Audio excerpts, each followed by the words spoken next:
베트남 하노이에서 열린 2차 북미 정상회담 결렬 이후 차츰 악화돼 가던 북미 관계가 이제 다시 평창 동계올림픽 이전으로 돌아간 게 아닐까 싶을 정도입니다. 북한은 미국을 직접 겨냥할 수 있는 장거리 미사일 실험을 재개했고 트럼프 미국 대통령도 다시 김정은 위원장에게 로켓맨이라는 비하 발언을 쏟아냈습니다. 크리스마스 선물을 기대하라는 북한에게 다시 협상을 하자며 우리나라를 찾은 비건 대표는 어떤 메시지를 전달하려는 걸까요? 또 금강산 관광 재개를 위해 동분서주하고 있는 강원도에는 어떤 영향이 미치게 될까요? 오늘 심층 인터뷰에서 알아봅니다. 강릉 원주대학교 국제통상학과 김영식 교수와 연결합니다. 안녕하십니까? 네, 안녕하세요. 네, 북한이 협상 시한으로 내세운 연말이 정말 코앞으로 다가왔습니다. 이대로 아무 협상 없이 내년을 맞이하면 김정은 위원장의 신년 메시지나 북한에서 기대하라던 크리스마스 선물이 또다시 국제정세를 불안으로 빠뜨릴 것 같은데요. 네, 북한이 준비했다는 이 크리스마스 선물, 과연 어느 정도 수준의 위협일까요? 글쎄, 우리가 보통 이제 선물이라고 하면은 좋은 것이지 나쁜 쪽으로 사실 해석하지는 않지 않습니까? 네. 그래서 사실 이제 선물이라는 것은 이제 많은 사람들이 이해하기에 북한이 좀 많은 것들을 포기하고, 미국으로 하여금 여러 가지 이제 경제 제재를 완화할 수 있는 쪽으로 가지 않겠느냐라고 이해를 했었습니다. 이제 선물은 원래 좋은 것이니까요. 근데 이제 지금 보면은 이제 선물이라는 것이 나쁜 쪽으로 만약에 쓰이게 되면은 예를 들어서 대륙간 탄도 미사일을 갖다가 발사한다든가 이렇게 해서 너네가 강제적으로 이러한 것들을 해제하지 않으면 전쟁의 위험까지도 가겠다라든가 이런 의도가 있지 않을까 하는 생각은 드는데 그것보다는 아마 합의를 통해서 좀 긍정적인 쪽으로 가지 않을까 하는 생각이 듭니다. 왜 그러냐면 끝까지 가면은 결국은 손해보는 것은 이제 북한일 가능성이 상당히 높거든요. 그렇다 그러면은 체제 유지 자체가 어려워질 가능성이 많다 이렇게 보는 거죠. 네, 그러니까 이 선물이라는 단어를 너무 부정적으로만 해석할 필요는 없다는 말씀이시네요. 그렇죠. 왜냐하면 선물은 좋은 뜻으로 많이 쓰이지 사실 부정적으로 쓰이지는 않지 않습니까? 네. 지금 또 미국의 비건 대표가 북한과의 협상을 위해서 우리나라를 방문했는데요. 미국이 가지고 온 메시지도 궁금하거든요. 아직도 일괄 타결, 핵 포기 후 제재 완화일까요?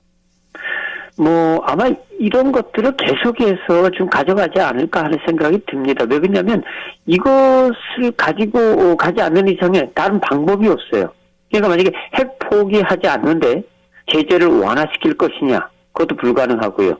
그렇다 그래서 제재 완화 이런 것들이 선결되지 않았는데 북한이 알아서 핵을 포기할 것이다. 그건 어느 쪽도 양보하지 할 수 없는 상황이거든요.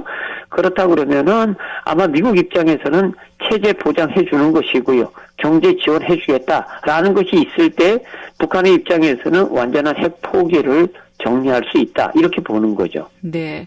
그리고 사실 저희가 북미 관계에 좀 초점을 맞추고서 계속 이야기를 하지만 중국과 러시아의 입장도 좀 궁금하거든요. 이들도 그렇죠. 미국처럼 유엔의 제재를 더 강화해서라도 북핵 문제를 매듭짓고 싶어 할까요? 사실 이제 중국과 러시아 입장은 간단합니다. 그러니까 미국이 유엔으로 하여금 혹은 미국이 북한을 제재하는 것들에 대해서는 말로는 동의합니다. 그렇게 해야 된다. 맞다 하지만은 실제로는 참여하는 것들은 상당히 낮다라고 보는 거죠. 그런 것들은 뭐냐면 북한의 노동자들이 중국이나 러시아로 아직도 가고 그쪽에서 이제 그런 일들을 하고 또 달러를 북한으로 이제 보내고 있는 것이죠. 그렇기 때문에 물론 이제 중국과 러시아 입장은 또 북한과 국경을 이제 맞대고 있고요. 그것으로 하여금 많은 또 이익을 올리고 있는 것도 맞거든요. 그렇다 그래서 그것을 갖다가 미국이 하는 것처럼 확실하게 동의를 해서 북한을 제재하거나 말로는 그렇게 하지만 실질적으로는 그렇지 않다 하는 거죠. 네. 그럼 이 두 나라가 말로만 동의하는 게 아니라 실질적으로 참여를 좀 더 적극적으로 한다면 또 정세가 달라질 수 있겠네요. 분명하죠. 왜 그러냐면 지금 이제 미국이 북한을 제재하고 있음에도 불구하고 그 효과가 나타나지 않는 것은 바로 중국과 러시아가 적극적으로 미국의 제재에 동참하지 않고 있기 때문에 그런 것이거든요. 만약에 이제 적극적으로 한다 그러면 상황은 많이 바뀔 거예요. 하지만 그럴 가능성은 없다 하는 거죠. 왜 그러냐면 중국이나 러시아 입장에서도 북한이 적절하게 긴장 관계를 유지하는 것이 중국과 러시아의 훨씬 이익이라는 거죠. 네. 그리고 또 금강산 관광 재개를 위해서 개별 관광이라는 카드까지 내놓으며 동분서주하고 있는 강원도가 문제인 것 같습니다. 이렇게 또 금강산 관광 재개가 흐지부지 되고 말 것 같은데 민간에서 좀 나서서 할 수 있는 일도 있을까요? 사실 이제 민간이 나서가지고 이러한 일들을 하는 것들은 상당히 중요합니다. 그런데 미국이 이 북한에 대한 제재를 완화하지 않는 이상에 우리나라 정부가 개별 관광을 인정하기는 쉽지 않고요. 또 그런 상황에서 강원도가 어떻게 범도민운동본부라든가 금강산의 재개를 요구한다 그래가지고 이것이 이루어지기도 쉽지 않습니다.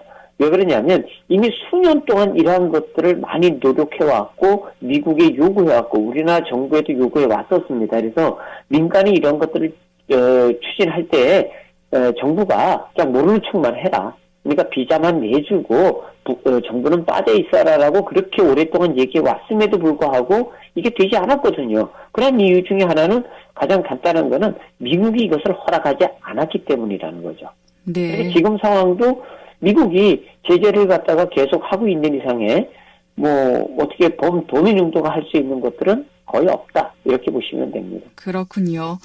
하루가 멀다 하고 동해로 미사일을 쏘고 있는 북한 때문에 속초에서 준비하고 있는 북방항로 재개나 북방 교육도 문제가 될 수 있을 것 같은데요. 어떻게 보시나요?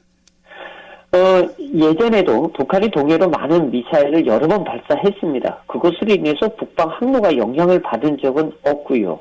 물론 우리가 이제 예의주시해야겠지만은 그것 때문에 북방 교육이 문제가 되거나 중단되지는 않을 거다 하는 생각이 듭니다. 네. 그럼 마지막으로 앞으로 북미 관계와 남북 관계 개선은 언제쯤 이루어질 수 있을지 간단하게 의견 부탁드리겠습니다. 사실 예측은 쉽지가 않습니다. 그렇지만 이제 확실한 건 뭐냐면 앞으로 이제 트럼프 입장에서 내년 11월에 미국 재선을 하기 위해서는 뭔가 북한에 대한 해결책, 그 답을 내놓아야 하는 상황인 거죠. 그러한 것들은 어떻게 보면은 핵 포기를 시키고 북한을 확실한 경제 지원을 하든지 아니면은 보다 강화된 경제 제재를 통해서 북한을 그야말로 이제 완전히 아웃시키든지 하는 것들을 이제 추진해야 되는데 아무래도 후자보다는 전제가 그러니까 북한이 스스로 핵을 포기를 하고 그거에 대해서 확실하게 경제적 지원을 하는 방안이 훨씬 유력하지 않은가 하는 생각이 드는데 사실 지금으로 보면 오래가지는 않을 것 같습니다. 그렇군요.